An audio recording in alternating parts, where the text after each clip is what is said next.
Close your eyes for a moment and imagine yourself stepping back, not just a few centuries, not just a few thousand years, but hundreds of millions of years, all the way to a time before Earth was filled with forests, before animals had walked on land, before even the familiar fish of today swam through the seas. We arrive in a world that feels at once alien and strangely peaceful. It is the early Cambrian, more than 500 million years ago, and the stage is quiet, waiting, as if the planet is taking a deep breath before something extraordinary. The Earth itself feels younger here. The continents are bare, empty, without a whisper of grass or trees. Their rocky faces rise quietly above the waves, sculpted by winds and rains that sweep across barren landscapes. These continents are not yet green with life, but instead wear coats of red and brown stone, washed with sands and clays, touched here and there by the shimmer of shallow seas. From the vantage of a drifting cloud, the planet appears blue and brown, a world mostly ocean, glistening under a softer sun. Beneath the waves, the waters are calm, though alive with tiny sparks of potential. The seafloor is simple, a bed of sand and fine sediments, occasionally dotted with microbial mats, living carpets of cyanobacteria that trap grains of sand into sticky surfaces. These mats are quiet, patient, but deeply important. They breathe oxygen into the water, weaving invisible threads of life into the fabric of Earth.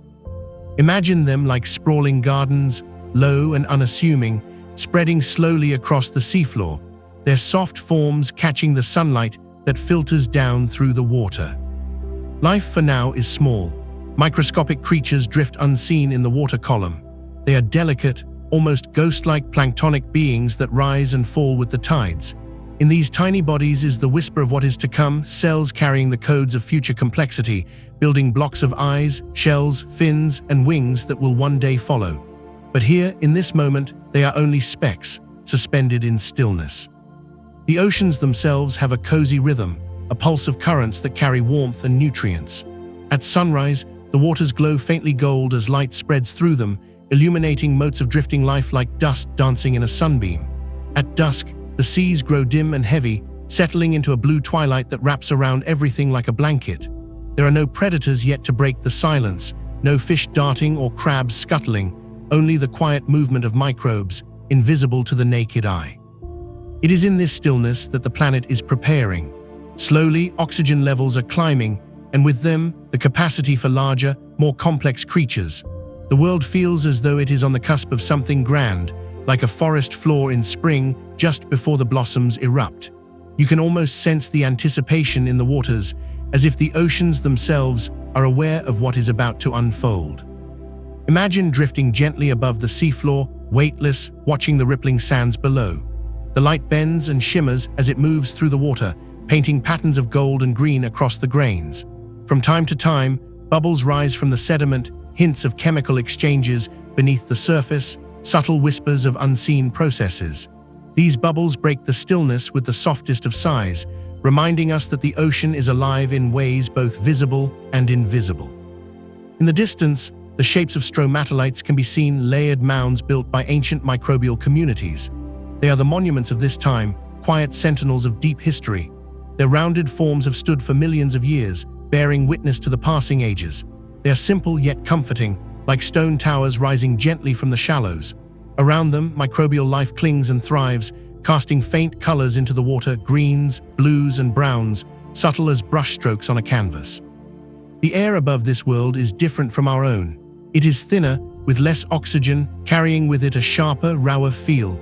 The winds sweep across the rocky shores and salt flats, whistling softly through landscapes that have never heard the sound of birdsong or the rustle of leaves.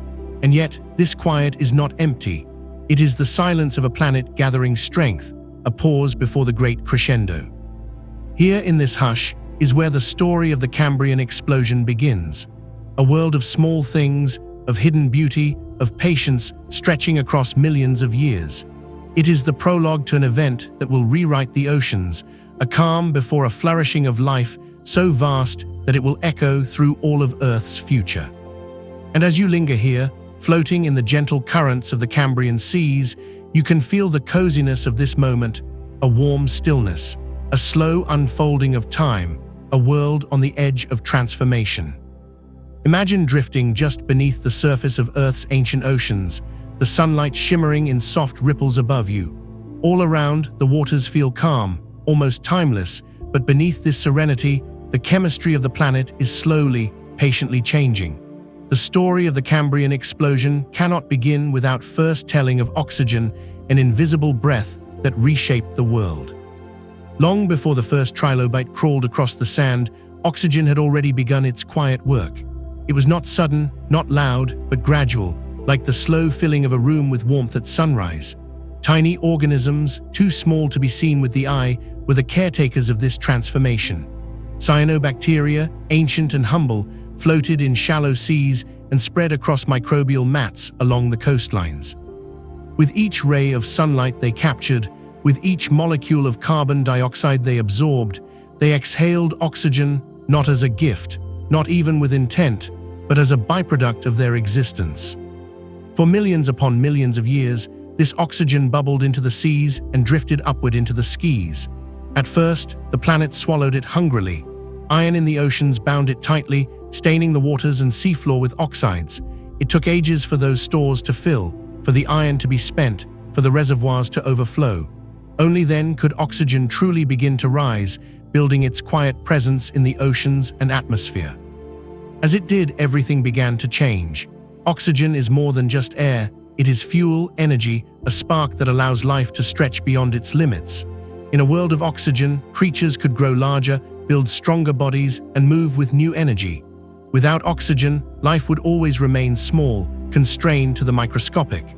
But with it, possibilities multiplied like ripples on the water's surface. Picture yourself floating in those ancient seas, the light filtering gently down, catching on particles of sediment that sway in the current.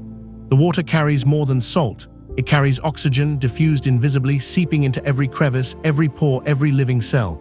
Fish have not yet arrived. Crabs, jellyfish, starfish, none of these exist yet. And yet the stage is being prepared for them. Oxygen drifts like an unseen guest through the ocean, filling the room before the dancers arrive. The atmosphere above is shifting too. Though thinner and less breathable than today, it is growing richer with oxygen compared to earlier ages. The winds that sweep across barren rocks now carry hints of this new composition. Every guest is slightly different from what it was in the eons before. It is subtle, quiet, cozy in its slowness, a change measured not in days or seasons, but in millions of years. And in that slowness, the world transforms. The oceans, once places of limitation, become places of potential. Small organisms evolve ways to harness the power of oxygen, to burn energy more efficiently, to move, to sense, to interact in ways impossible before. The quiet chemistry of the seas is rewriting the very rules of life. Imagine the coziness of this invisible unfolding, the Earth, in its own time, arranging the conditions of abundance. It feels almost like a home being prepared, the hearth lit, the air warmed, the table set, though the guests have not yet arrived. The Cambrian seas are waiting, oxygen flowing quietly through them, preparing for an explosion of creativity and form. In this hush of prelude, there is a sense of anticipation. The waters carry it, the air carries it, the microbial mats glowing faintly in the shallows carry it. Though no trilobite yet stirs, no Anomalocaris yet prowls, the planet is whispering a promise, soon. And so the stage is set. Oxygen has risen, the curtain has been lifted, and the world, once bound by limits, is now ready to welcome the unimaginable. The oceans of the early Cambrian stretch endlessly, wide and shimmering under gentler sun. There are no towering forests along the shores, no birds calling overhead, no green blankets of grass rolling across the land. Instead, the coastlines are bare, rocky guardians, their faces dark with stone and washed smooth by waves that have been rolling for ages. From above, the seas shine blue and deep, a mosaic of shallows and depths, each holding secrets unseen. Beneath the waves, the water is alive with a quiet stillness. Imagine yourself suspended just under the surface, weightless, as beams of sunlight scatter down in golden shafts. The light dances, bending and breaking as it filters through rippling currents, casting moving patterns across the sandy seafloor. The effect is cozy, almost hypnotic, a natural rhythm, like firelight flickering across the walls of a cavern. The shallow waters hug the continental edges, warm and welcoming. Here, in these sunlit margins, microbial mats spread themselves across stone and sand. Their surfaces gleam with subtle color, muted greens and browns, shimmering faintly like velvet under the light.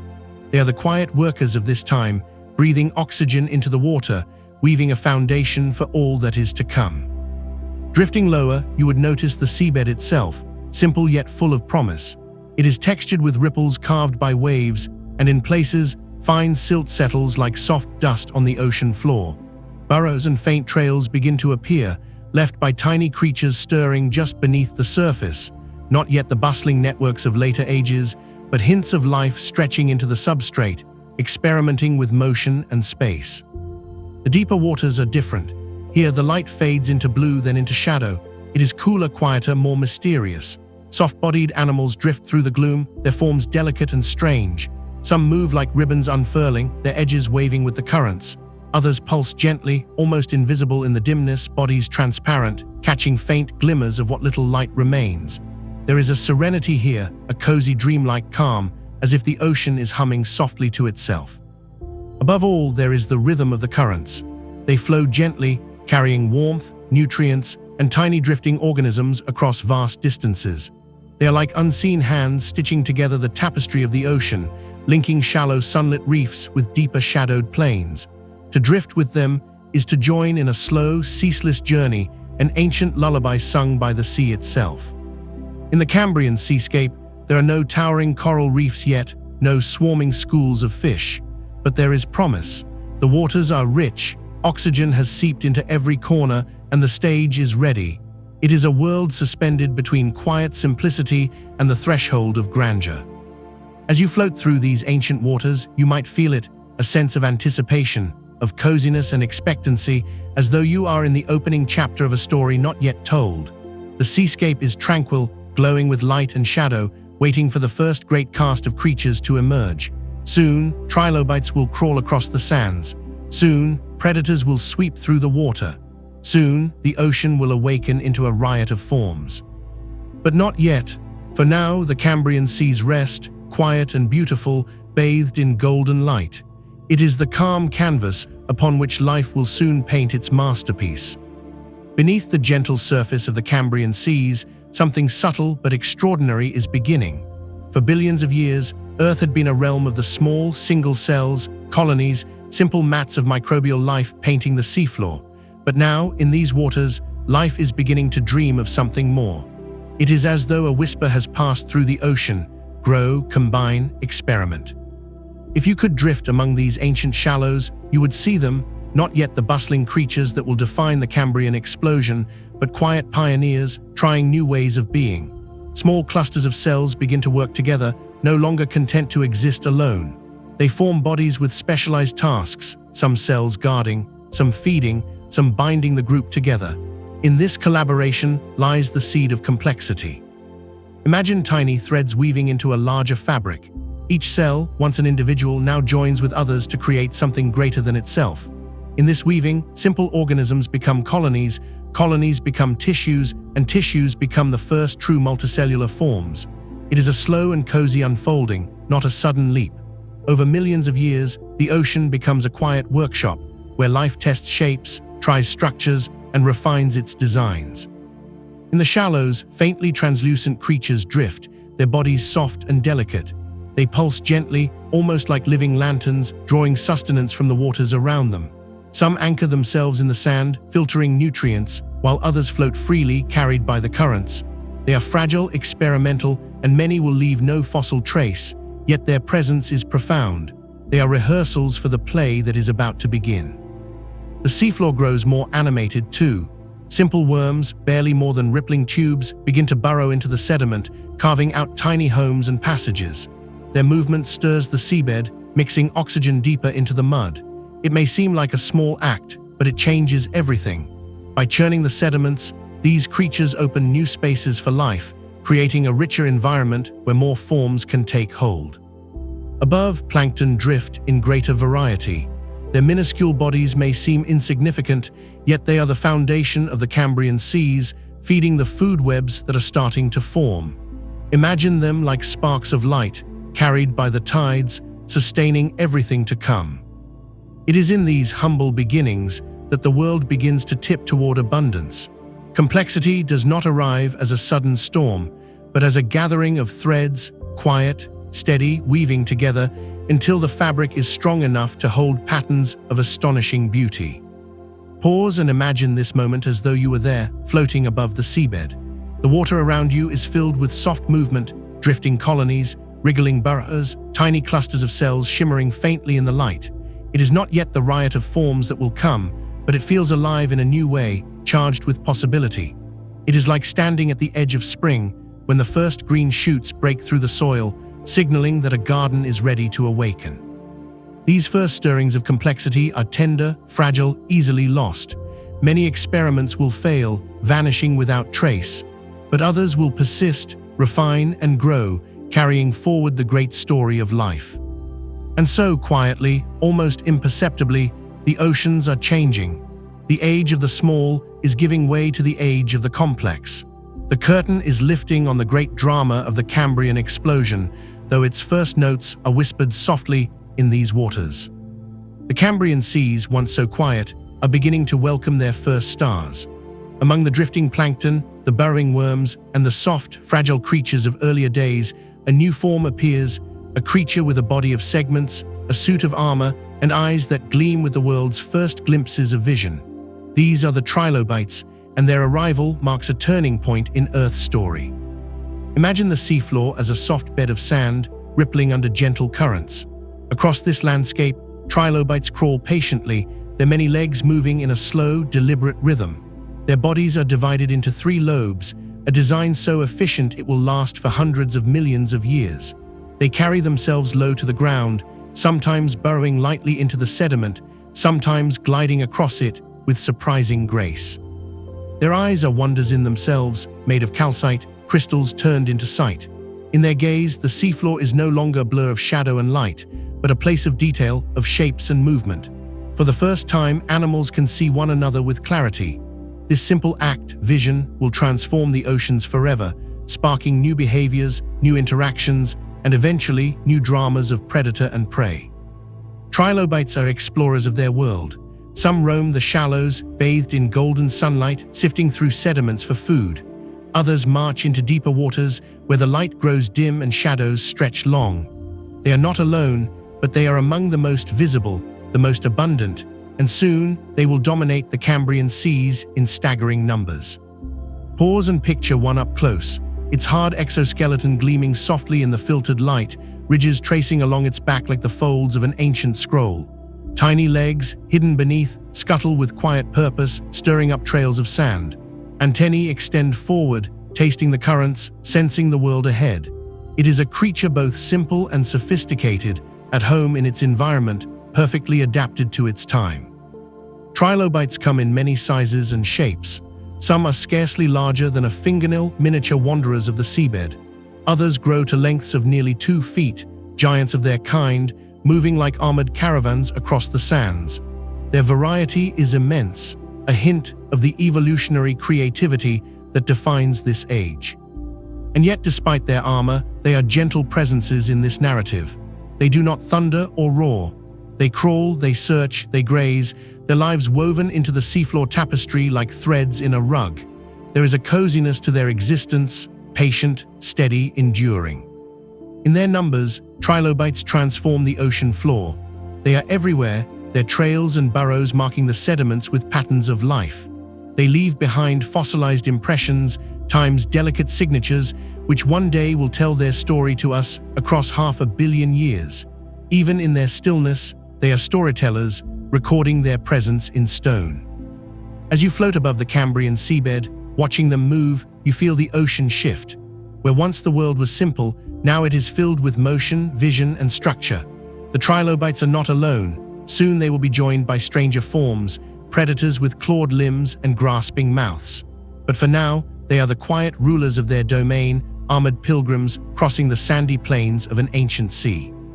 Their arrival is more than just an evolutionary step. It is a declaration. Life is here, it is complex, and it is ready to fill the oceans with endless forms. The Cambrian Explosion has begun to quicken its pace, and the Trilobites, with their crystalline eyes and armored backs, are its heralds. The oceans of the Cambrian are no longer quiet workshops of experiment. They are beginning to hum with energy, each current carrying the pulse of new life. What began as whispers, tiny clusters of cells, burrows in the sand, the cautious crawl of trilobites, has become a chorus.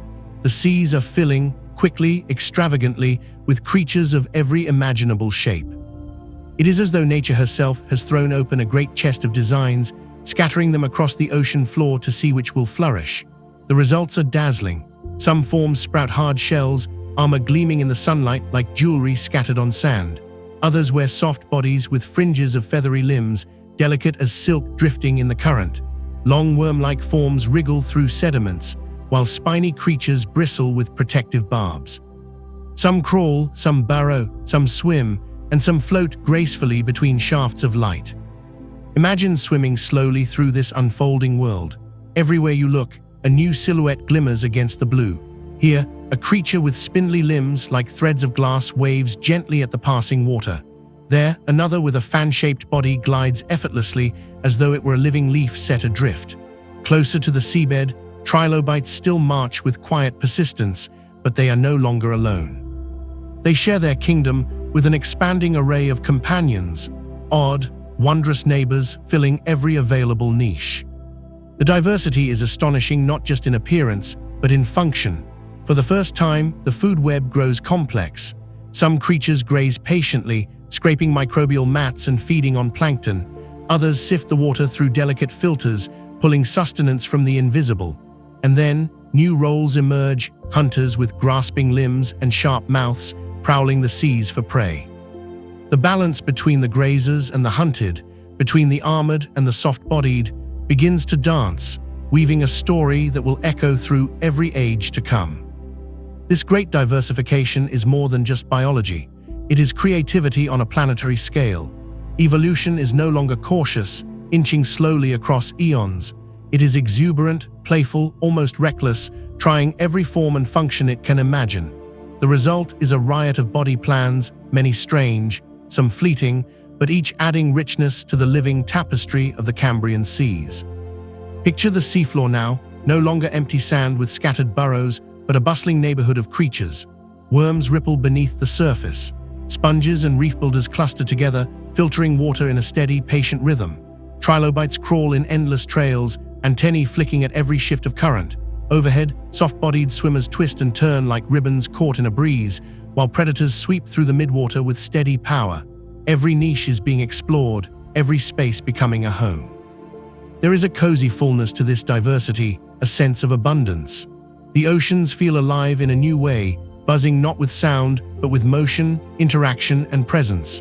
For the first time in Earth's history, ecosystems have depth and texture, like a quilt with countless stitches holding together a vibrant pattern.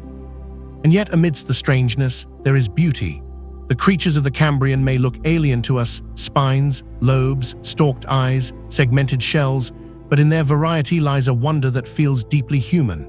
They remind us that life is bold, that creativity flows endlessly through the ages, and that even in the earliest chapters of Earth's story, the oceans were already rich with imagination. This is the heart of the Cambrian Explosion, not one creature, not one innovation, but the sudden flourishing of many.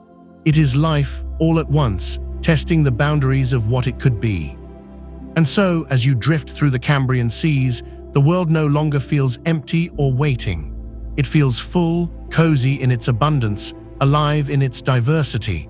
The ocean has awakened, and it will never be the same again. Among the shimmering diversity of the Cambrian seas, a quiet revolution is unfolding, one that will shape the course of life forever. For the first time, creatures are wrapping themselves in armor. Hard shells, smooth or spiny, polished or ridged, are appearing across the ocean floor. Exoskeletons are being woven into the fabric of life, and with them comes an entirely new way to survive. Imagine drifting gently across a sandy seabed, watching the play of light ripple through the water. At first, you might notice a trilobite, its ridged carapace gleaming softly as it crawls along, each leg hidden beneath its segmented shield. Not far away, other creatures are adopting the same strategy. Brachiopods, with their twin shells, nestle quietly on the seafloor, opening and closing like living clamshells. Their delicate interiors are safe behind walls of calcium carbonate, their lives unfolding in a rhythm of filtering and resting, filtering and resting. These shells are more than just defense, they're stable. In a world of new predators and rising complexity, armor offers safety, permanence, and the chance to grow larger, to venture further, to endure longer. They are like little homes, portable fortresses carried on backs or enclosing soft, vulnerable interiors. There is something cozy in this, creatures building walls around themselves, finding security in the embrace of stone-like shelter. Across the seafloor, the shelled pioneers leave their mark. Their sturdy remains will linger long after they are gone, preserved in sediments that will one day harden into stone. Long after the soft-bodied experiments of this era have vanished without trace, these shells will endure, fossilized storytellers carrying whispers of their lives across 500 million years. The invention of shells transforms not only the creatures themselves, but the ecosystems around them. Predators must now adapt, developing stronger claws, sharper tools, or new strategies to break through the barriers. This tension between protection and pursuit becomes one of the great themes of life, a dance of defense and predation that will echo through every age of Earth's history. But here in the Cambrian seas, it feels new, fresh, and wondrous. The seafloor glitters faintly with fragments of shells, broken pieces shimmering under sunlight like scattered pearls. Whole colonies of brachiopods cluster together, their shells are lined like tiny houses in a neighborhood.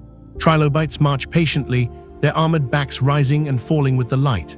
Other forms, small and strange, bear spines and plates, testing new ways to ward off danger.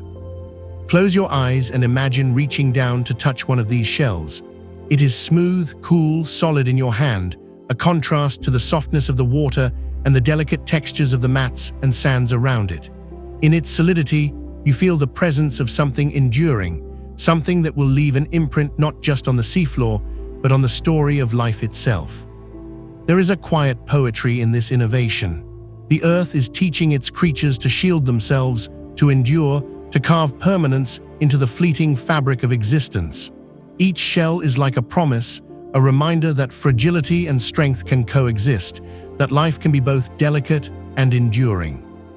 And so the shelled pioneers crawl, settle, and thrive, dotting the Cambrian seas with their sturdy forms. They are not the flashiest of this era's creations, nor the strangest, but they are among the most significant.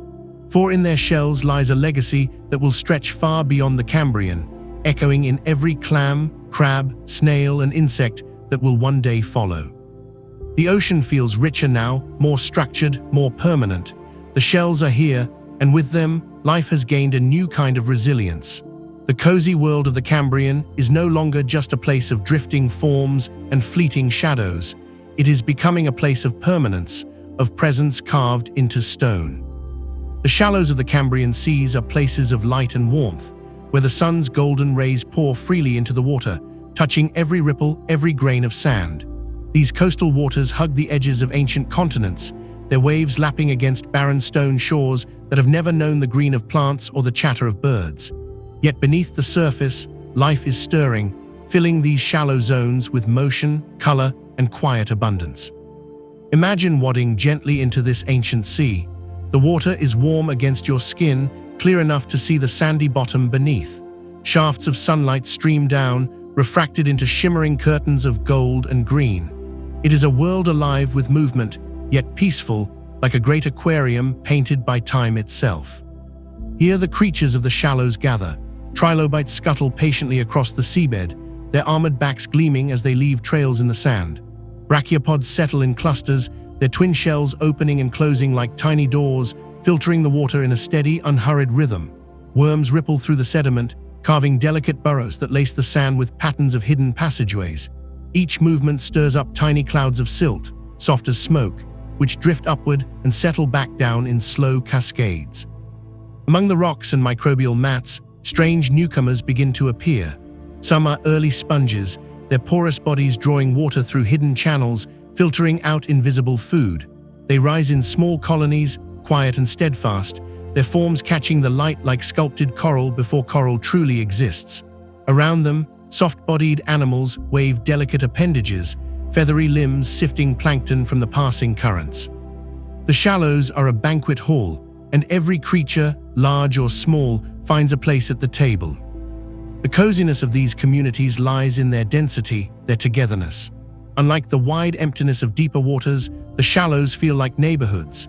Each rock, each patch of sediment, holds a gathering of lives, trilobites foraging nearby, brachiopods resting in small clusters, worm burrows crisscrossing below. The water is alive with drifting plankton, invisible but essential, feeding those who filter and sustain those who graze. The currents bring connection, carrying nourishment from one corner of the sea to another, linking all into a single, harmonious web. If you linger here, floating among these creatures, you notice how light defines their world. In the mornings, the rising sun paints the shallows in amber hues, glinting on shells and shimmering across rippled sand.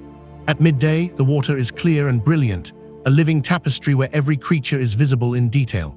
And in the evenings, as the sun lowers, the shallows grow soft and dusky, the golden light fading into a gentle twilight that wraps the creatures in calm.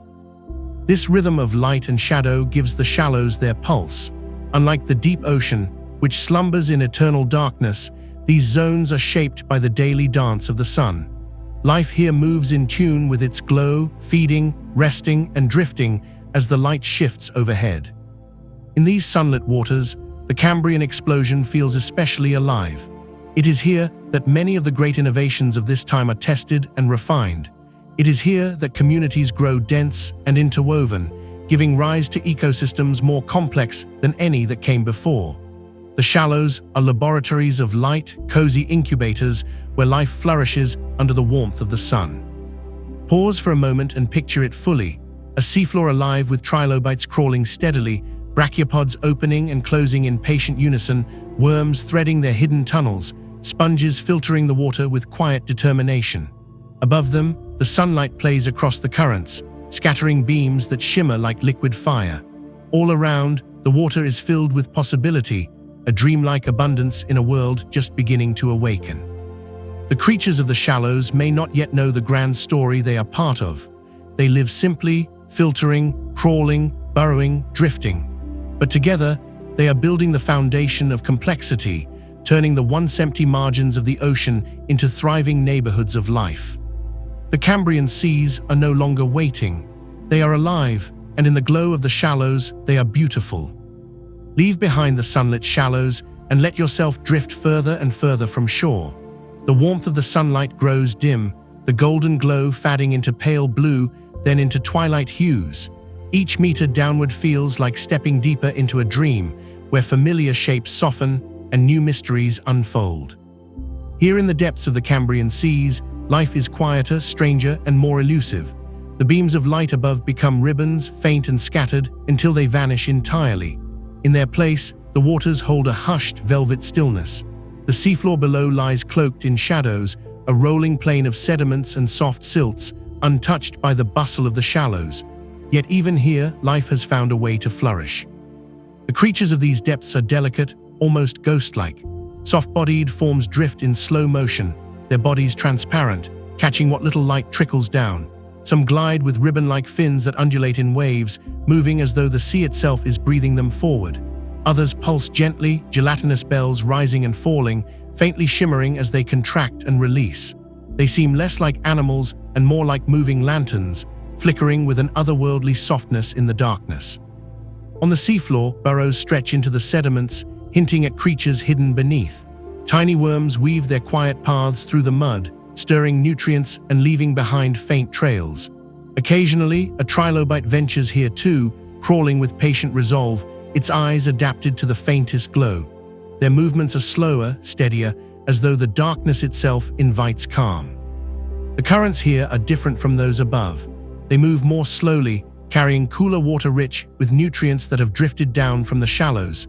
Each particle that settles becomes food for those who dwell below, a steady rain of sustenance falling from the brighter world above. It is a quiet feast, a gentle rhythm of giving and receiving, connecting shallow and deep in an endless exchange. Imagine floating in this twilight zone, your body weightless, surrounded by soft forms drifting in and out of view. There is no sound but the muffled hush of the ocean. Shapes appear suddenly and vanish just as quickly, their outlines blurred in the dimness. The effect is cozy and mysterious all at once, like wandering through a vast, shadowed cathedral lit only by candlelight. It is here, in the depths, that some of the strangest Cambrian creatures thrive. Animals with stalked eyes, grasping limbs, or curling spines drift silently through the water. Their designs are unfamiliar to us, yet each serves a purpose, each an experiment in the grand workshop of evolution. Some will endure for millions of years, others will vanish after only a fleeting moment in history, leaving no trace but whispers in the fossil record. Despite the strangeness, there is a serenity to this place. Life here does not rush. It drifts, it pulses, it waits. The depths feel timeless, a place where the heartbeat of the planet itself can be felt in the slow rhythm of the currents. And yet, even in this tranquility, change is stirring. Predators are beginning to prowl these waters, drawn by the abundance drifting down from above. The darkness will soon echo with new dramas, with hunts and escapes, with the first battles between hunter and prey. But in this moment, in this quiet, the depths are still a dream, soft, mysterious, and filled with wonder. As you drift here, surrounded by shadows and glimmers, you can feel the coziness of the deep ocean. It is a world both alien and familiar, strange in its forms but comforting in its rhythm. The Cambrian depths remind us that life has no single home, it will fill every space, from the warm shallows to the quiet, shadowed plains. The sea is alive everywhere now. From the golden glow above to the velvet depths below, Earth's oceans are awakening, layer by layer, into fullness. The Cambrian seas, once quiet and full of grazers and gentle filter feeders, are beginning to stir with a new energy. For the first time in Earth's long history, creatures are not only feeding on drifting plankton or scraping microbial mats, they are turning to one another. Predation has arrived, and with it comes a new intensity to the rhythms of life. Imagine the seafloor, calm and dappled with filtered light. Trilobites scuttle across the sands, brachiopods rest in their clustered shells, worms weave their silent burrows. Suddenly, through the water, a shadow passes, larger, swifter, more purposeful.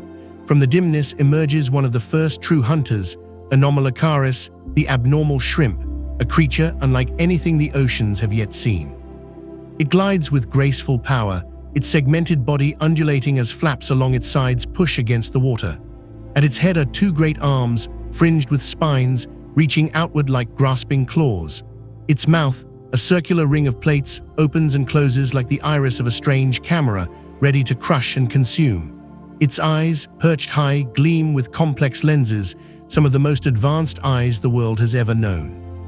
To us, it may look alien, almost dreamlike, but in the Cambrian seas, it is a marvel, the embodiment of a new idea, that life can chase, capture, and devour. And Anomalocaris is not alone. Other predators begin to rise, smaller hunters with spiny jaws, worms with grasping proboscises, early arthropods with sharp appendages designed for snatching prey. The oceans, once places of drifting peace, are now alive with tension, a balance between those who feed gently and those who stalk and seize. Yet even here, in this drama, there is coziness in the rhythm. Predators and prey weave together like dancers, their motions shaping the story of survival. Trilobites grow thicker shells, their bodies evolving new defenses. Burrowing animals retreat deeper into the sediment, carving safe tunnels.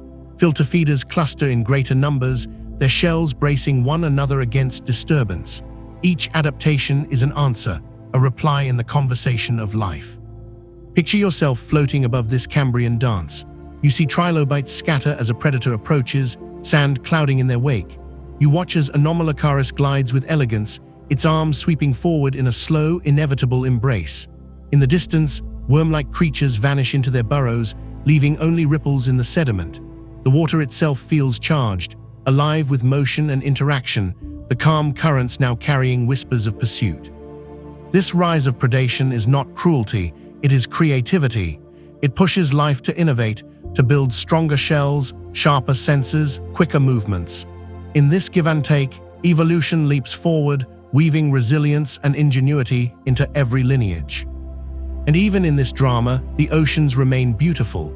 The predators themselves are wondrous, elegant swimmers with glinting eyes, strange jaws, and limbs that move with practiced grace. Their presence adds depth to the ecosystem, a fullness that completes the tapestry of the Cambrian seas. Without them, the oceans would be quiet gardens.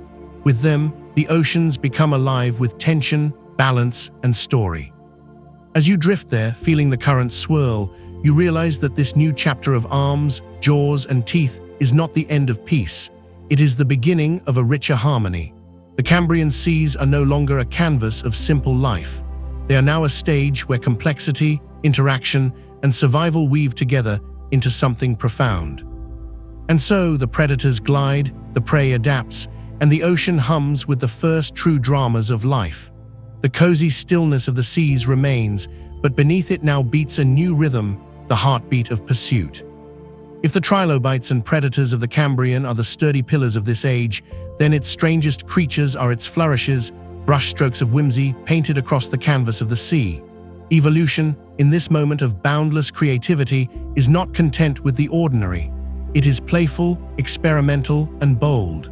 The result is a gallery of oddities, each more surprising than the last. Imagine drifting into a clearing in the Cambrian seas where the water grows still and the seafloor stretches out like a stage. One by one, the oddities appear, each stepping forward as though to introduce itself. First comes Hallucigenia, a creature so peculiar that when scientists first discovered its fossils, they could not even decide which way was up. Its body is long and thin, like a little walking noodle, sprouting spines from its back like a row of crystalline thorns.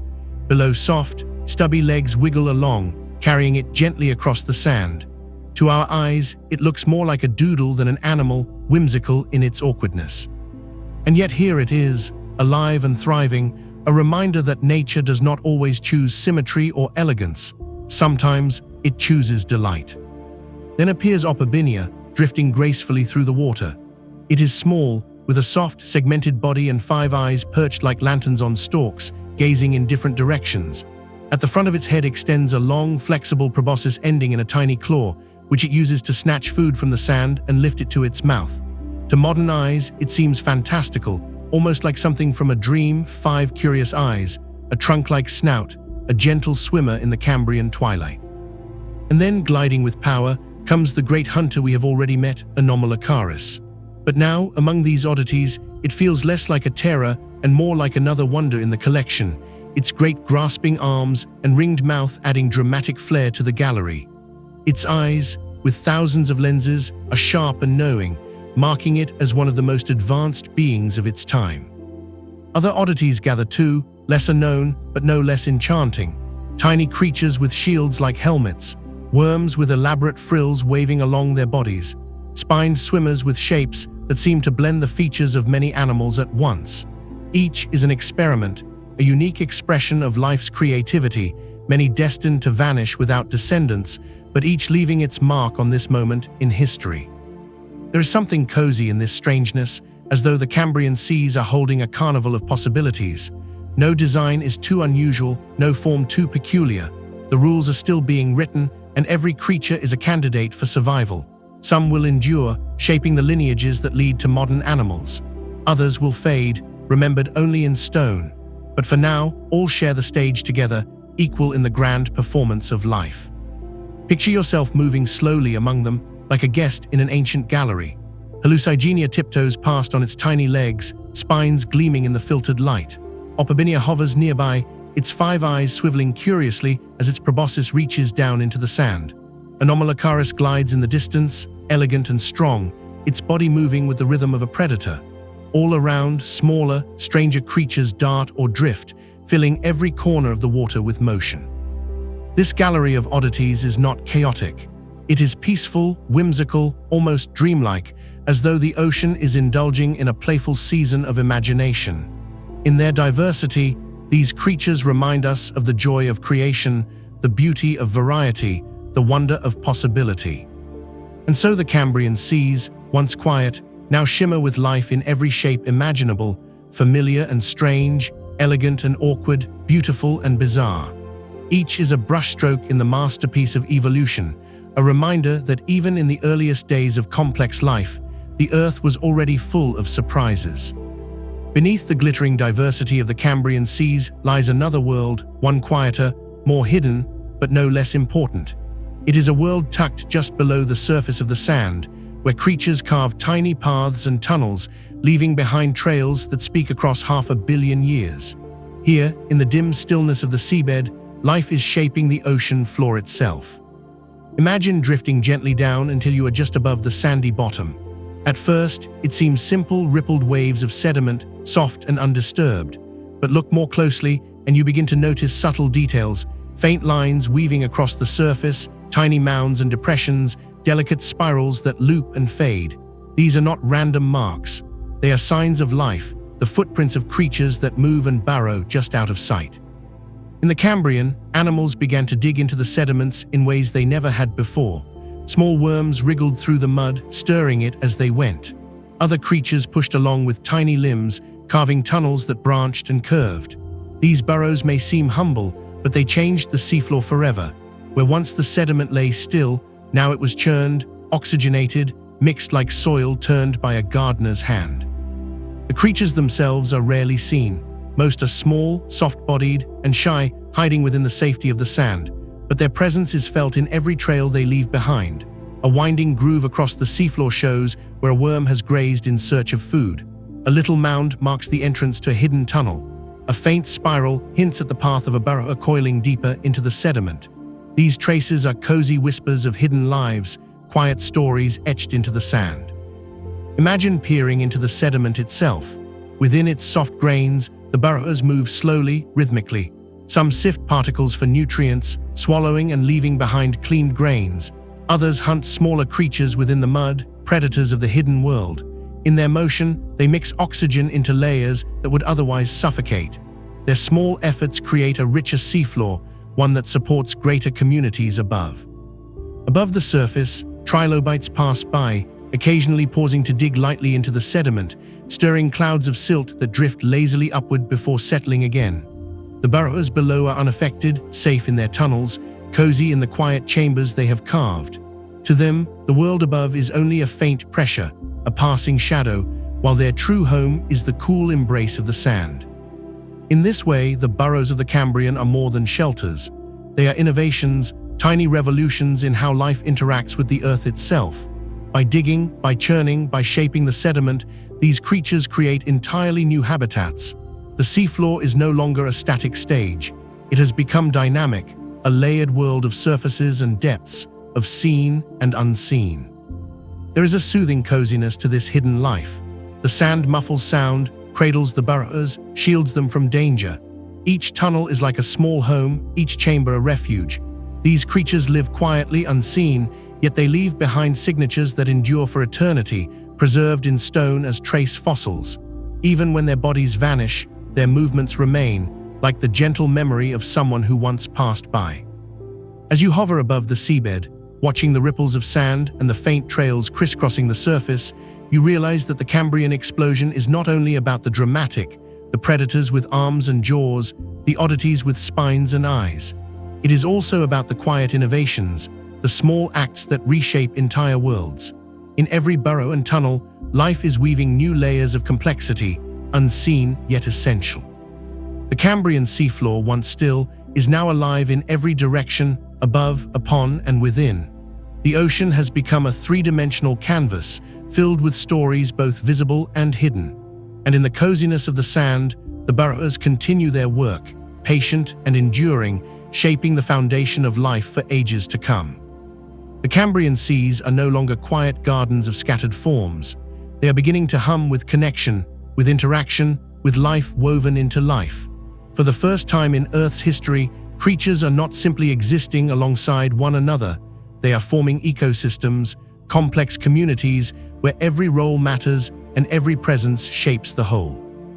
Imagine drifting above the seabed in a wide, shallow bay. The water glows with golden light, carrying drifting particles of plankton, each one a thread of nourishment. Near the surface, those plankton are captured by feathery-limbed filter feeders who open themselves like delicate nets to catch what the currents bring. Some plankton sink instead, feeding the burrowers below, whose tiny movements churn the sand and stir oxygen into hidden layers. Nothing goes to waste. Every path leads to another. Trilobites crawl patiently across the seafloor, grazing on microbial mats, scavenging for scraps, or even preying on smaller creatures. Their trails cross and mingle, soft marks of a community always in motion. Near them, brachiopods sit in quiet clusters, filtering water in rhythmic unison, like little chimneys breathing life in and out. In their steadiness, they provide both food and shelter for smaller creatures clinging to their shells. And above them all, in the midwater, the hunters glide. Anomalocaris sweeps through with elegance, eyes sharp, arms outstretched, forcing prey to scatter. Smaller predators dart between shadows, probing burrows, seizing the unwary. For every grazer there is a watcher. For every burrower there is a stalker. Balance has been struck, not in stillness, but in the dynamic dance of predator and prey. This web of life is cozy in its interdependence. Each creature, whether small or grand, plays a part. The plankton feed the grazers sustain the hunters. The burrowers enrich the sediments, making the seafloor more fertile for mats and shells. Even the dead give back, their remains sinking to the seabed, where scavengers and decomposers turn them into nourishment for others. It is a system, a cycle, a pattern of threads woven tightly together.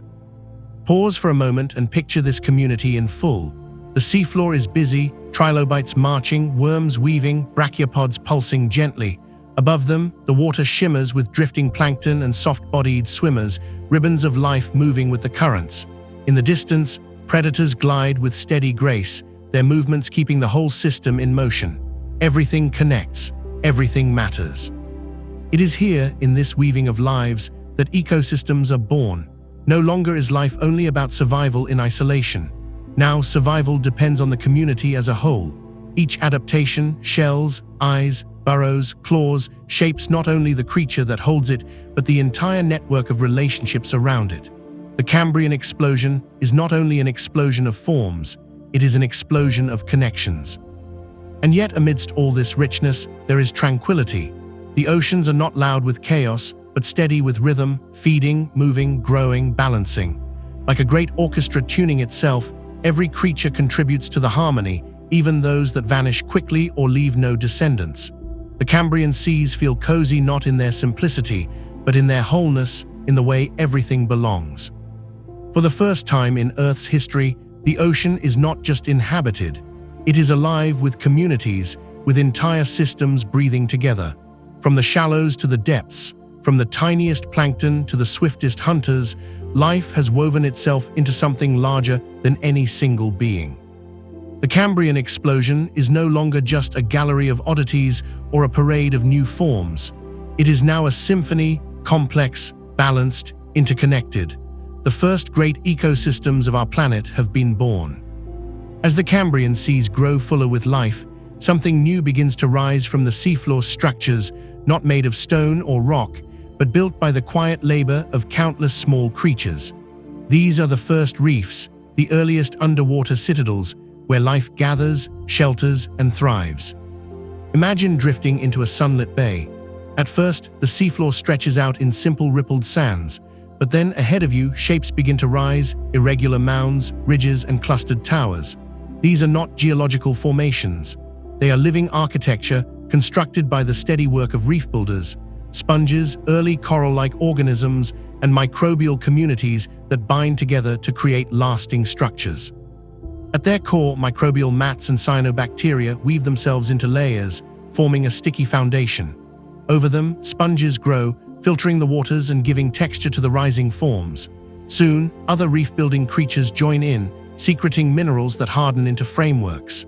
Piece by piece, layer by layer, a reef begins to grow, not in days or years, but in the slow, patient timescales of deep history. The result is a sanctuary. Around these reefs, the waters are alive with movement. Trilobites march across their surfaces, weaving trails among ridges. Brachiopods nestle in clusters along their sides, their shells opening and closing with steady rhythm. Worms coil into crevices, burrowing into the shelter of the reef's foundation. Small filter feeders attach themselves to the rising structures, holding fast as the currents bring a constant flow of food. Above and around the reefs, the water shimmers with swimmers. Soft-bodied animals drift gracefully, their limbs catching the light as they move. Predators like Anomalocaris glide past, circling the reefs in search of prey, while smaller hunters probe the cracks and corners for hidden meals. The reef is not just a home, it is a stage where life in all its forms comes together. There is a coziness to these underwater citadels. They feel like neighborhoods, bustling with presence, each crevice holding a story, each ridge sheltering lives. The reef muffles the vastness of the sea, creating spaces of intimacy and connection. Here, the Cambrian Ocean feels less like a boundless wilderness and more like a community, bound together in the embrace of stone and life. Pause for a moment and picture yourself hovering near one of these reefs. The surface is textured, alive with shells, sponges, and strange creatures clinging tightly. Tiny currents eddy around the structures, carrying food to those who wait. Sunlight filters down, painting the reef in shifting patterns of gold and blue. All around, the quiet bustle of life fills the water, a harmony of creatures sharing space, shelter, and sustenance. These early reefs are modest compared to the coral giants that will rise in later ages. They are smaller, simpler, built by humble organisms rather than vast colonies of coral polyps, but their significance is profound. They are among the first communal homes, structures that endure, drawing life together into interconnected worlds. In their presence, the ocean feels transformed. No longer only open plains of sand or drifting midwaters, the Cambrian seas now hold citadels, cozy strongholds of life, built patiently, stone upon stone, by the smallest of builders. And though millions of years will pass and reefs will rise and fall many times, this moment marks the beginning. The first reefs have risen, and with them, the oceans of Earth will never again be the same. Amidst the trilobites crawling across the seabed, the predators gliding with silent strength, and the reefs rising like citadels of stone and life, it can be easy to overlook the smallest of all, the invisible multitudes that drift with the currents. Yet without them, none of this could exist. The Cambrian Explosion is built upon their quiet work. They are the microscopic marvels of the sea. Close your eyes and imagine the water itself. To the naked eye, it looks clear, shimmering with light. But if you could shrink yourself down and float among the drifting particles, you would find yourself in a bustling universe. Tiny cells, delicate as glass, drift endlessly, rising and falling with the sun. Some are spheres, smooth and perfect, like tiny pearls. Others are spiny, angular, or shaped like little stars. Each one is alive, each one part of the great web of the Cambrian seas. These plankton are the quiet gardeners of the ocean. With sunlight as their guide, they capture energy, turning it into nourishment that sustains the grazers, the filter feeders, the burrowers, and eventually the hunters. Every trilobite that crawls, every worm that stirs the sand, every predator that glides in search of prey, all are connected back to these drifting cells. They are the beginning of every chain, the quiet heartbeat of the ecosystem. Alongside them float the cyanobacteria, ancient and enduring. They were here long before the Cambrian, painting the seas with oxygen, preparing the stage for complexity. Even now, they continue their work, invisible threads weaving oxygen into the water, ensuring that shells can grow stronger, muscles can move with power, and eyes can shine with vision. If you drift upward, into the brighter layers of water near the surface, you can feel their presence more strongly. With each sunrise, plankton bloom in great abundance, tiny clouds suspended in the light. Their bodies catch the glow, scattering faint colors into the sea. It is as though the ocean itself has become a sky filled with stars, only here the stars are alive, drifting in endless constellations. When they die, they sink, a gentle rain of life falling toward the seafloor. This soft snow feeds those below, the burrowers in the sand, the scavengers on the seabed, the filter feeders clinging to reefs. Nothing is wasted. The plankton's passing becomes nourishment, sustaining the ocean's great cycles. There is a coziness in their abundance, a sense of comfort in knowing that even the mightiest predator depends on the smallest drifting cell. The Cambrian Explosion is not only a story of great hunters and armored wanderers, it is also the story of tiny lives, countless and unseen, that hold the weight of the world upon their fragile forms. Pause for a moment and picture it, the water around you glowing softly with drifting motes of life, each one rising and falling with the tide. Some cluster together, others drift alone. All are carried by currents that link the shallowest bays to the darkest depths, weaving connection across the vastness of the sea. They may be invisible to us now, preserved only faintly in ancient rocks, but their work was as important as any trilobite or predator. They were the silent caretakers of the Cambrian, the quiet marvels upon which everything else depended. And so, in honoring the small, we understand the great. The Cambrian seas were full of wonders, but their foundation lay in these drifting, glowing threads, the microscopic marvels that sustained a world. Above all the creatures, above all the reefs and burrows and drifting plankton, there is one presence that shapes everything in the Cambrian seas, the light of the sun.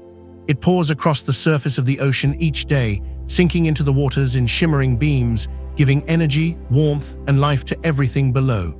Without it, the oceans would still be dark gardens of microbes. With it, they have become radiant worlds of abundance.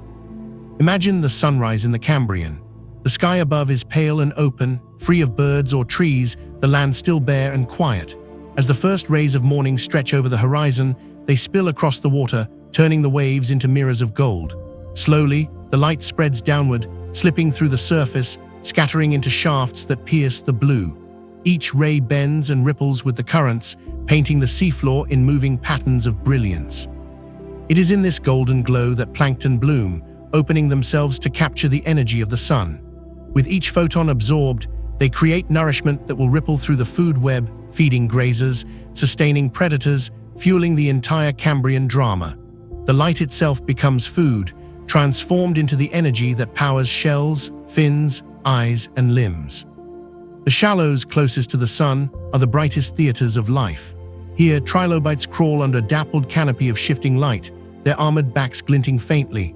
Brachiopods open and close in a patient rhythm, their shells catching the glow. Early reef builders rise like glowing citadels, their surfaces painted in golden lace as the currents sway. It feels cozy here, as though the sunlight itself has wrapped the creatures in warmth and protection. As you drift deeper, the light softens. It becomes pale, muted, a dreamy blue that fills the midwater with calm. Creatures here move like silhouettes against the fading glow, soft-bodied swimmers pulsing gently, predators gliding with shadows trailing behind them. The light does not vanish all at once. It tapers slowly, like the dimming of a lantern at twilight.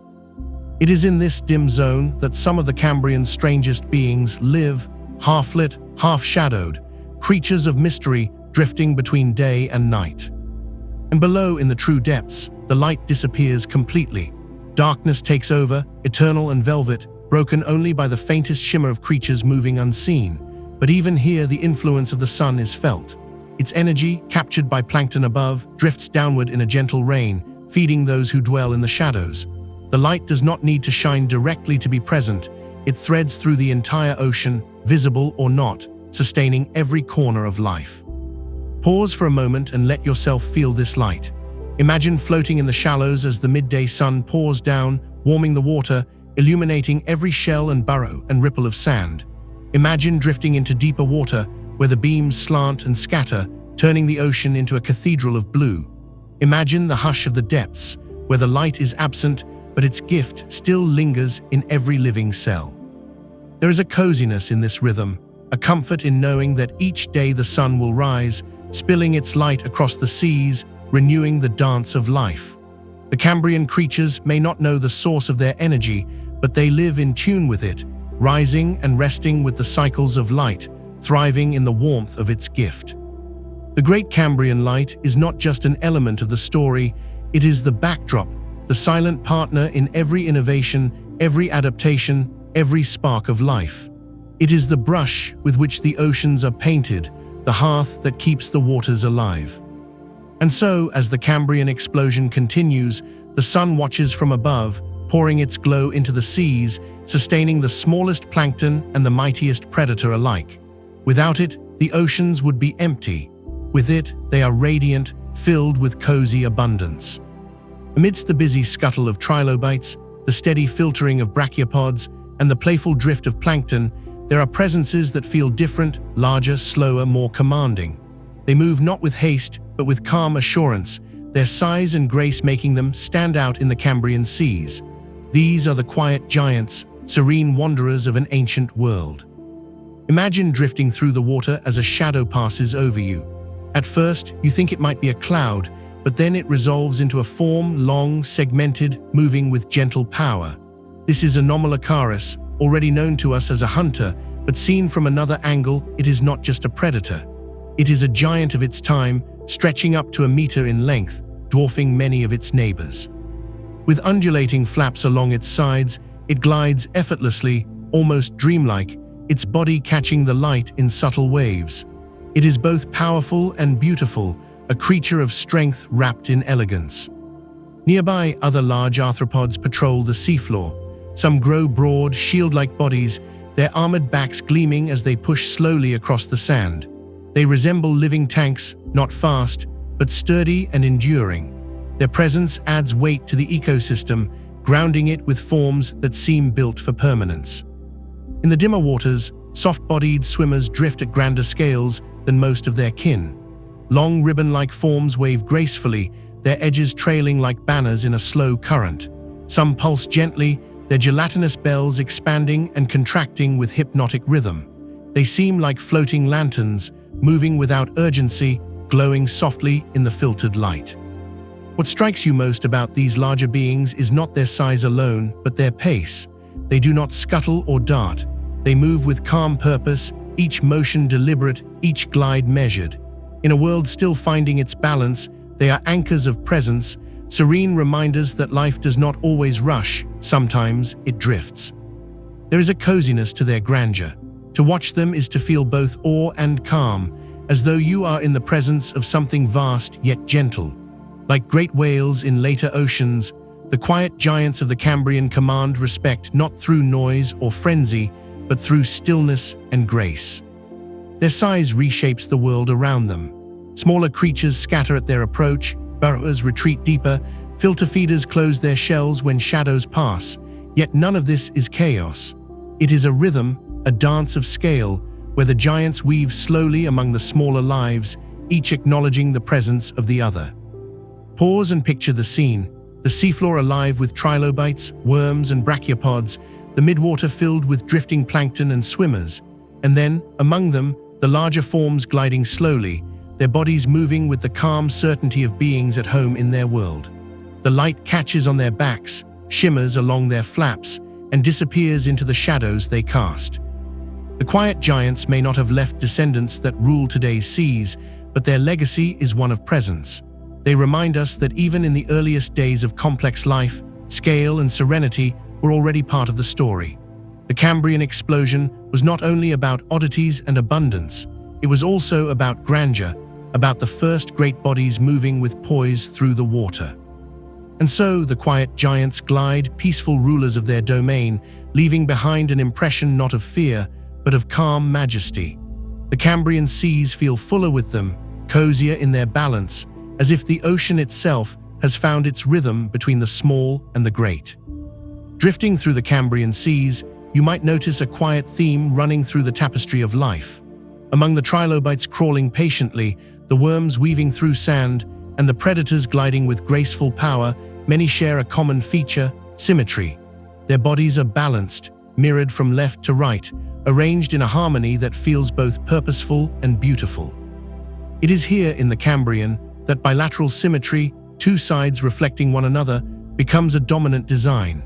Trilobites are among the clearest examples, their segmented bodies aligned along a central axis, each side matching the other. Worms, too, display this balance, their long forms stretched evenly, their muscles arranged for steady, coordinated motion. Even hunters like Anomalocaris, with their great grasping arms, carry this mirrored pattern, as though nature had chosen symmetry as her favored canvas. Why symmetry? In part because it works. A balanced body allows for movement with direction, for heads and tails, for forward and backward. It gives creatures the gift of focus, of knowing which way to face, where to search, where to flee.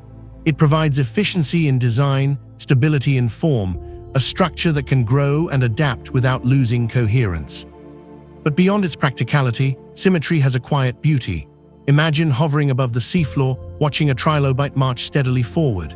Its legs, hidden beneath its armor, move in mirrored rhythm, a perfect balance of left and right. The ripples in the sand echo its shape, as though the ocean itself is tracing the pattern. Or picture a worm winding gently through the sediment, its body flexing evenly in both directions, a living wave of balance. The Cambrian seas are filled with these patterns, Filter feeders wave paired appendages in mirrored motions. Swimmers undulate their bodies in steady, balanced rhythms. Even the shells of brachiopods, with their two symmetrical halves, carry this theme of order. Everywhere you look, life is expressing itself in shapes that feel harmonious, soothing, complete. Not every creature follows the rule. The gallery of oddities still parades strange forms, hallucigenia with its spines, opobinia with its 5 eyes. Yet even in their strangeness, the pull toward order is visible. Symmetry creeps into the details, guiding limbs, balancing eyes, steadying shapes. The ocean seems to be leaning toward balance, as if symmetry itself is a language that life has begun to speak fluently. Pause and imagine yourself suspended in the golden glow of shallow water. Around you, creatures move in mirrored grace, their forms aligned with an elegance that feels timeless. The seafloor becomes a living mandala, patterns repeating across shells, limbs, and trails. There is a cozy serenity in this order, a sense that life is settling into forms that not only work, but also please the eye. In symmetry, the Cambrian Explosion finds both structure and beauty. It is the quiet rule beneath the riot of forms, the hidden rhythm in the orchestra of life. From this age onward, symmetry will remain a guiding principle in fish, in insects, in mammals, in us. The balance we see in our own reflection has its roots here, in the soft blue waters of the Cambrian seas. And so, as you drift above this ancient world, you can feel the harmony beneath the strangeness. Shapes may be wild, creatures may be odd, but symmetry threads through them all, weaving order into the blossoming chaos of creation. It is a reminder that even in the earliest days of abundance, life sought not only survival, but balance. Life in the Cambrian seas does not stand still. It shifts, it responds, it changes, each adaptation answered by another, each innovation sparking new possibilities. It is as though the ocean itself has become a grand ballroom, and every creature is a dancer, moving to the rhythm of survival. Together, they create the dance of evolution, a choreography that will never end. Imagine the trilobite, steady and patient, crawling across the sand. Its segmented armor protects it from danger, but soon predators emerge with sharper eyes, quicker reflexes, stronger claws. In reply, trilobites grow thicker shells, develop spines, and learn to burrow deeper into the sand. Each step by one partner is met by a step from the other. The dance continues. Above, filter feeders wave their limbs like fans, drawing nourishment from the passing water, but predators learn to pluck them from their perches. In time, filter feeders grow sturdier attachments, clinging tighter to the rocks, clustering together for strength. The dance continues. Anomalocaris glides through the midwater, elegant and fierce, its grasping arms outstretched. Its prey scatter, trilobites diving into the sand, worms vanishing into burrows, swimmers twisting away in sudden bursts of speed. Some succeed, some do not, but in every chase, the rules of the dance are written, shaping bodies and behaviors alike. What makes this dance so cozy, so mesmerizing, is its rhythm. It is not frantic. It unfolds slowly, across millions of years, each adaptation building upon the last. To us, peering back across time, it seems like a great symphony in motion, each creature playing its part, each step adding new depth to the choreography. Pause and imagine yourself suspended in this living dance. Around you, trilobites march steadily, predators glide silently, burrows vanish beneath the sand, and filter feeders wave in unison. Every movement is linked to another. No creature moves alone. Even the smallest plankton drifting near the surface is part of the rhythm, feeding those below, fueling the chain that sustains the largest hunter. This is the gift of the Cambrian Explosion, not only the rise of new forms, but the rise of interaction, of feedback, of endless motion. Evolution is not static here.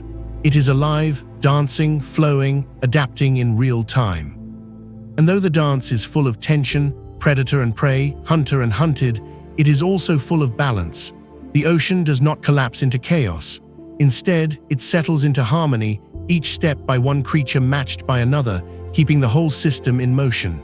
The dance is both fierce and gentle, dramatic and cozy, a living rhythm that binds all together. From this age forward, the dance will never stop.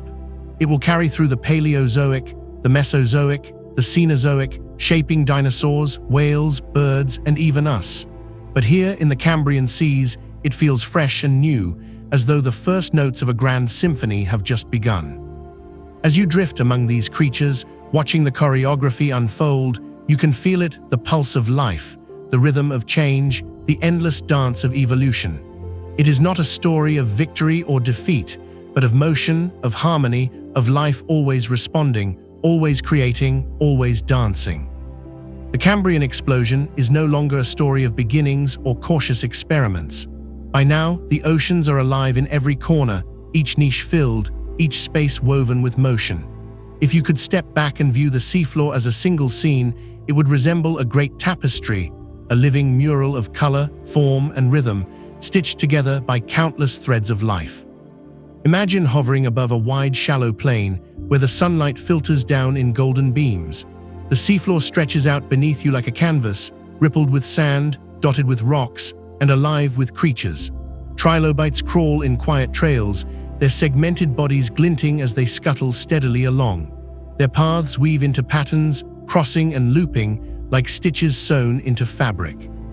Not far away, brachiopods gather in clusters, shells opening and closing in slow unison. Their lines and shapes are like buttons sewn neatly into the seafloor quilt, each one filtering water, each one adding its small rhythm to the whole. Around them, worm burrows thread through the sand, hidden stitches below the surface, their faint spirals and trails hinting at the lives within. Reef builders rise like textured embroidery, their forms adding height and structure to the flat plain. Sponges stand tall, their bodies filtering the passing currents, while early reef-like clusters host whole communities, crevices alive with sheltering creatures. These reefs are the bright, intricate details in the tapestry, the knots of color that draw the eye. Above this busy seafloor, the midwater gleams with drifting shapes. Tiny plankton float like sparks of light, suspended in endless constellations. Soft-bodied swimmers undulate gracefully, their bodies transparent and shimmering, casting moving shadows on the sand below. Predators glide past, anomalocaris sweeping with arms extended, smaller hunters darting between beams of light, their presence adding drama, depth, and movement to the woven design. From the surface to the depths, every thread connects. Plankton feed grazers, grazers sustain predators, burrowers enrich the sediments which nourish microbial mats, reefs provide shelter which attracts clusters of new lives. Even in death, creatures return to the system, their remains feeding scavengers, their shells and carapaces settling into the sediment, becoming part of the foundation upon which the next chapter will be built. Pause for a moment and let this tapestry unfold before you. Picture it not as chaos, but as harmony, every stitch deliberate, every pattern meaningful. The colors are muted but warm, soft browns of shells, translucent blues of swimmers, golden glimmers of sunlight, silvery ripples of sand. It feels less like a battlefield and more like a great woven blanket, cozy and intricate, laid across the seafloor. The Cambrian Explosion is often described as sudden, dramatic, explosive, but within the ocean itself, it feels gentle, rhythmic, almost tender. Each creature plays its part in the weaving, each adaptation a new thread, each interaction a knot that binds the whole. The tapestry grows richer with time, layers of life stitched upon one another, until the seafloor hums with quiet abundance. And though millions of years have passed since this tapestry was woven, its echoes remain. Every forest, every reef, every savanna, every meadow, all are descendants of this first great weaving of ecosystems. The Cambrian seas were the loom, and from them, the pattern of life on Earth was spun. As you float above this living mural, you feel the coziness of connection. Every creature matters. Every movement is part of the whole. The Cambrian seafloor is not just alive, it is art, a tapestry stitched in motion, glowing softly beneath the ancient sun. Beneath the surface of the Cambrian seas, even the stillness is never truly still. The waters are always moving, flowing in gentle patterns that stretch across continents and depths alike. These are the currents of change, invisible rivers within the ocean, binding together the smallest plankton and the largest predator, carrying life itself from one place to another. Imagine hovering in the shallows as the tide turns. The water begins to shift, almost imperceptibly at first, then with steady force, tugging grains of sand, stirring silt into delicate clouds. Trilobites brace themselves against the pull, their legs gripping the sediment as they continue their steady march. Filter feeders stretch into the flow, opening their limbs or shells to catch what the current brings. To them, the moving water is not disturbance, but nourishment, a ceaseless delivery of food. Drift higher into the sunlit midwaters, and you can feel the current wrap around you like a soft embrace. Plankton rise and fall with its rhythm, carried for miles from where they bloomed. Some are swept into the mouths of filter feeders, others carried into deeper waters where their sinking forms will sustain the hidden lives below. It is a cycle as cozy as it is vast, nourishment always moving, always arriving, never wasted. Far below in the twilight depths, the current still whispers. Here it is slower, cooler, carrying with it the remnants of life from above. Small particles drift downward in a gentle rain, the ocean's gift to its darker corners. Burrows stir and feed on this constant offering, worms and hidden scavengers tracing the threads of life carried down by the water's unseen hand. The currents do more than feed, they connect. They bind the shallow reefs to the open plains, the bright surfaces to the shadowed depths. A creature born in one bay may drift across oceans on these invisible highways. Nutrients from one coast feed lives on another. Even the smallest shift in the water can ripple outward, touching every layer of the ecosystem. Pause for a moment and picture the ocean as a vast quilt, its threads not of fabric, but of moving water. Each current is a stitch, weaving shallow and deep, near and far, into a single whole. It is a tapestry in motion, humming with the quiet pulse of the earth itself. There is a coziness to this constant. No matter how the creatures above fight or flee, feed or rest, the currents continue their endless dance, patient and reliable. They are the background hum of the ocean, the steady rhythm beneath the Cambrian symphony. To float in them is to feel the heartbeat of the sea, calm, eternal, nurturing. And in their ceaseless motion lies change. Currents do not simply carry food, they carry possibility. They spread life, scatter larvae, and distribute innovations across oceans. What evolves in one reef may, by drifting on the water, reach another and another until an entire sea shares in the gift. The Cambrian Explosion is not confined to one place. It blooms across the globe, carried by these invisible threads. As you drift within the current, weightless, you feel yourself part of something greater. Every movement of water is connected. Every swirl and eddy ties one life to another. The Cambrian seas are not divided. They are one, joined by the quiet, steady rivers of the ocean. The currents of change are more than motion.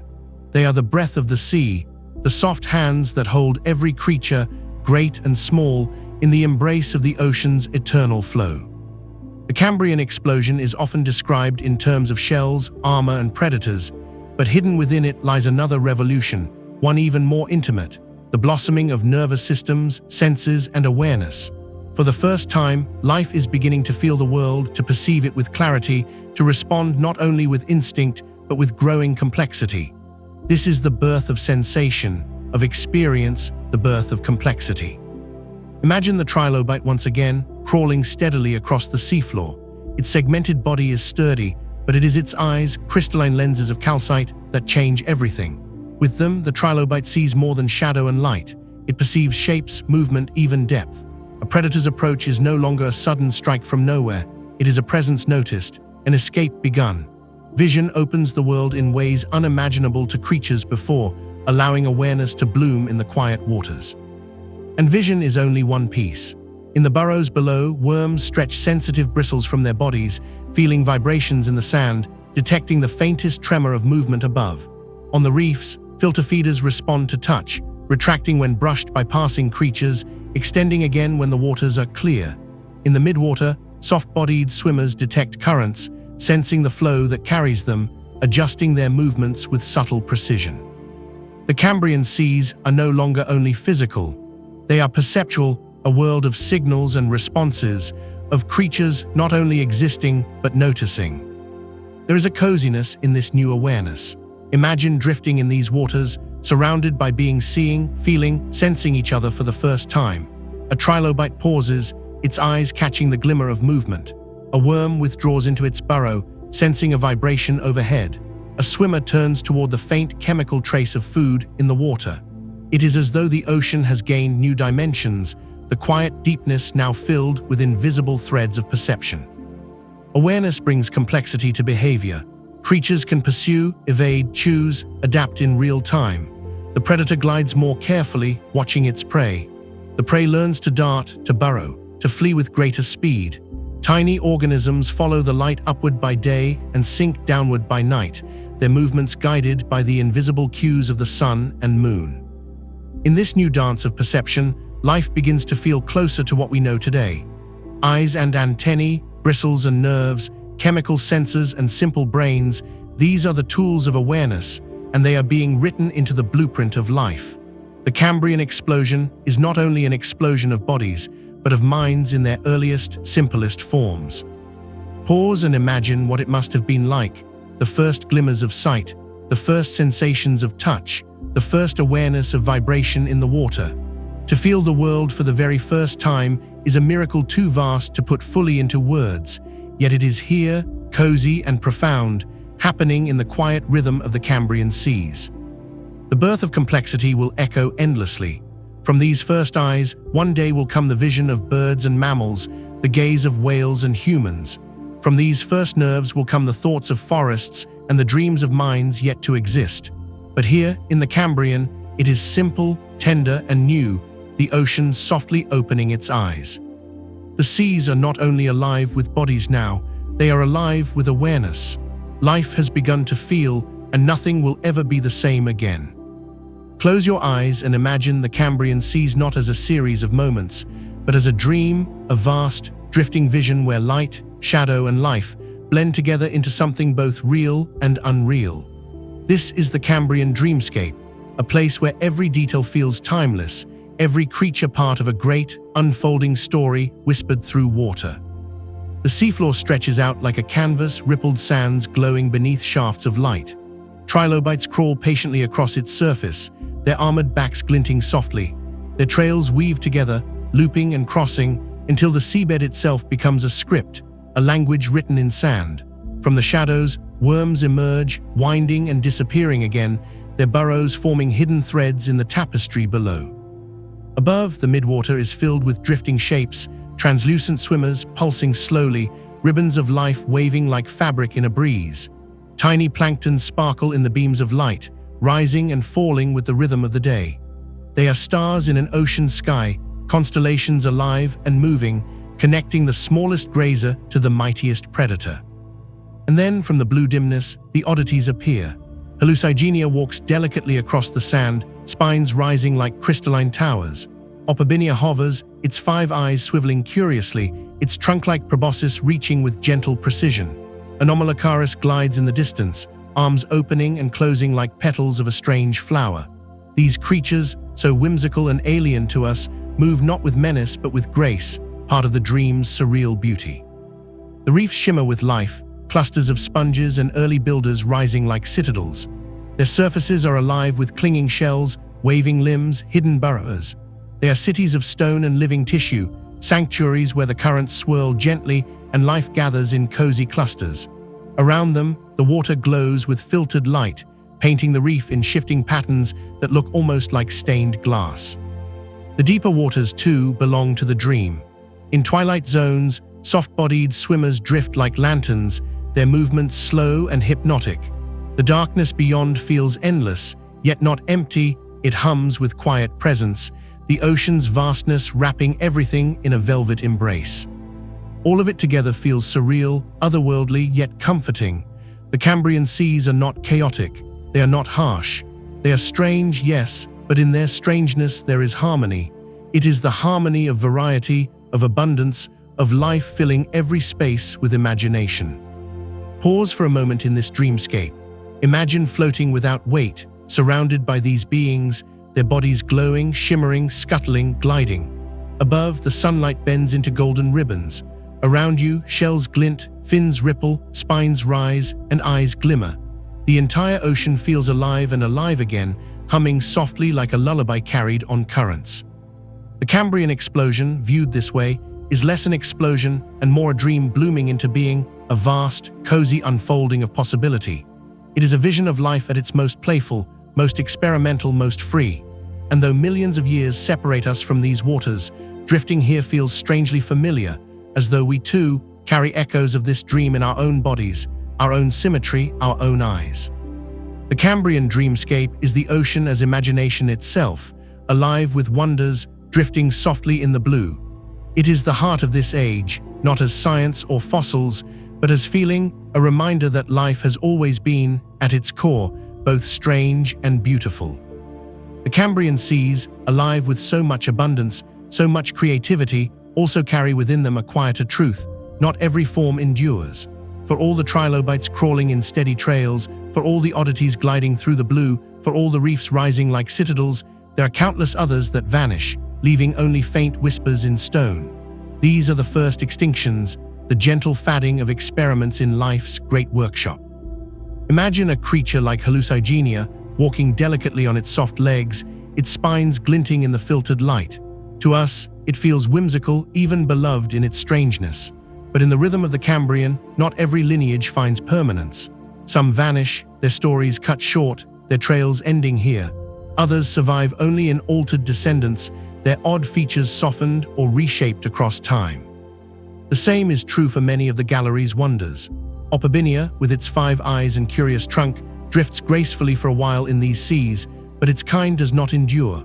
Its legacy is memory, not lineage, a dreamlike figure preserved only in fossils. Anomalocaris, once the mighty predator of the Cambrian, glides through these waters with dominance, yet even it will vanish, replaced in time by newer, sharper hunters. To drift here in the Cambrian is to understand that extinction is not a sudden silence, but a quiet fading. Some creatures dwindle slowly as conditions shift, their numbers shrinking until they are gone. Others disappear abruptly, their niches taken by competitors more suited to the dance. Yet even in their absence, they have played their part shaping ecosystems, driving adaptation, inspiring innovations in those that remain. The seafloor holds their memory. Trails that end abruptly, burrows no longer refilled, shells scattered and buried, all become part of the record. Fossils preserve not just forms, but the evidence of endings, each one a soft echo of a life once lived. And still the ocean is cozy in its rhythm. Extinction here is not violent or harsh, but part of the flow of time. Life does not mourn in the way we do, it simply continues, weaving new threads, filling empty spaces with fresh forms. The Cambrian tapestry shifts, but never unravels. Each loss becomes a space for new designs, each ending a beginning for something else. Pause and imagine floating above this world, seeing not only the abundance, but also the absences. A predator no longer prowls where it once glided. A strange oddity no longer wanders the sand. Yet in their place, others thrive, trilobites multiplying in endless trails, worms burrowing deeper, reefs growing stronger. The sea is always full, even as it changes. There is a bittersweet coziness in this cycle. The first extinctions remind us that nothing is permanent, that even the strangest and most wondrous experiments may pass. Yet they also remind us that life endures, adapts, and grows. Without endings, there would be no room for the fullness that follows. The Cambrian Explosion is not only a story of creation, but of impermanence. In its quiet extinctions, it teaches us that beauty is not diminished by its brevity. Every creature, no matter how fleeting, leaves a thread in the great tapestry of life. And even now, 500 million years later, those threads shimmer, their stories carried in stone, in memory, in us. Though 500 million years separate us from the Cambrian seas, their legacy still surrounds us, still moves within us, still shapes every breath we take. For the Cambrian was not just a chapter in Earth's history, it was the foundation, the great beginning of complexity, whose echoes live on in every creature that walks, swims, flies, or drifts today. Imagine looking upon a trilobite fossil, its ridged shell pressed into stone, an imprint left by a creature long vanished. Though the trilobites themselves are gone, their design endures. Their segmented bodies, their mirrored symmetry, their hardened shells, these features live on in crabs, lobsters, insects, and countless arthropods that scuttle across our world today. When we see the delicate armor of a beetle's wing case or the compound eyes of a dragonfly, we are seeing the Cambrians still alive. The oddities too, though many did not survive in their exact forms, left their mark. Opabinia, with its curious trunk and many eyes, may not have descendants we recognize, but its lineage tested possibilities that informed what came after. Hallucigenia's spines, once so puzzling, whisper forward into lineages of armored worms and velvet worms. Even Anomalocaris, though gone, is part of the story that led to today's predators of the sea, from sharks to squids. More than forms, it is systems that endure. The nervous systems, the eyes, the senses of touch and taste, these are Cambrian gifts.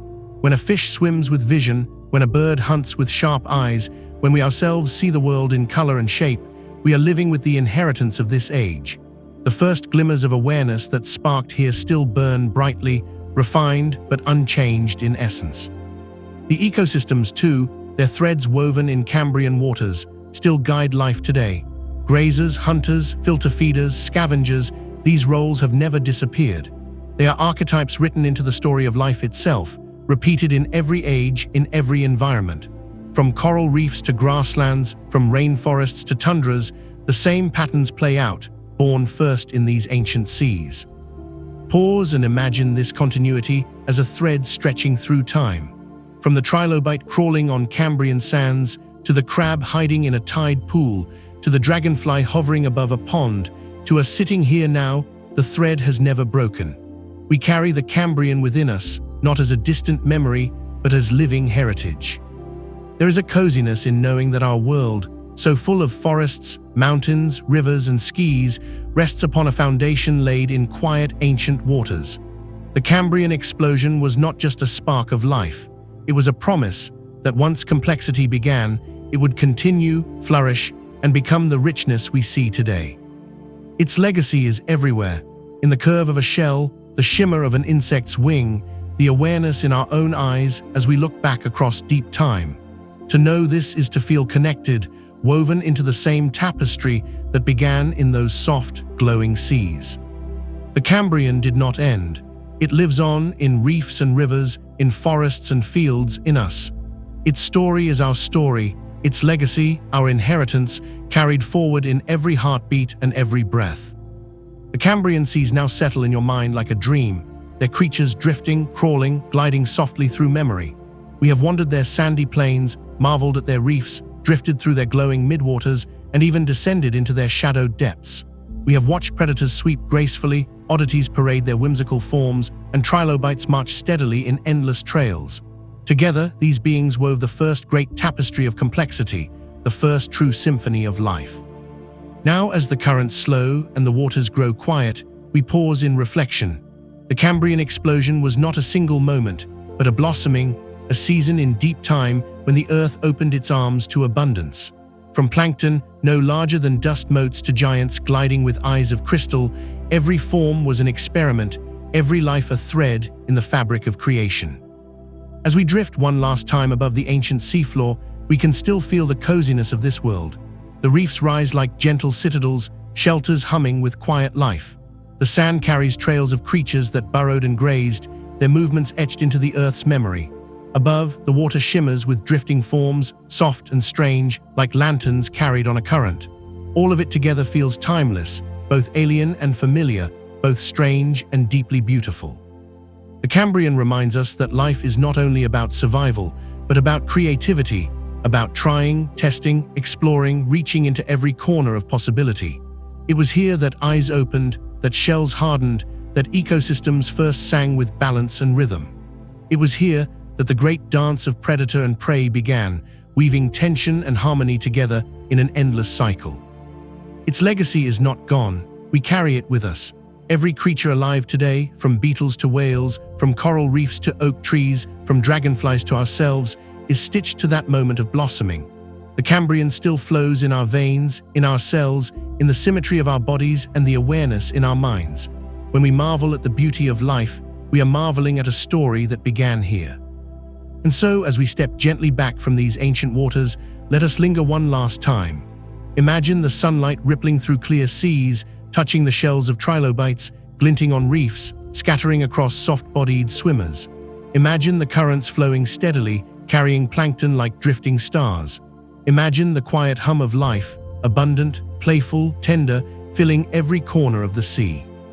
The Cambrian explosion is long past, yet its warmth endures. It is the cozy beginning of complexity, the first flowering of life's imagination, the dream from which all other dreams have grown. Farewell then to the Cambrian seas, but not goodbye. For in every breath we take, in every creature we see, in every step life has taken since, their story continues. And as we close this chapter, we carry their song with us, soft and eternal, drifting still through the timeless ocean of life.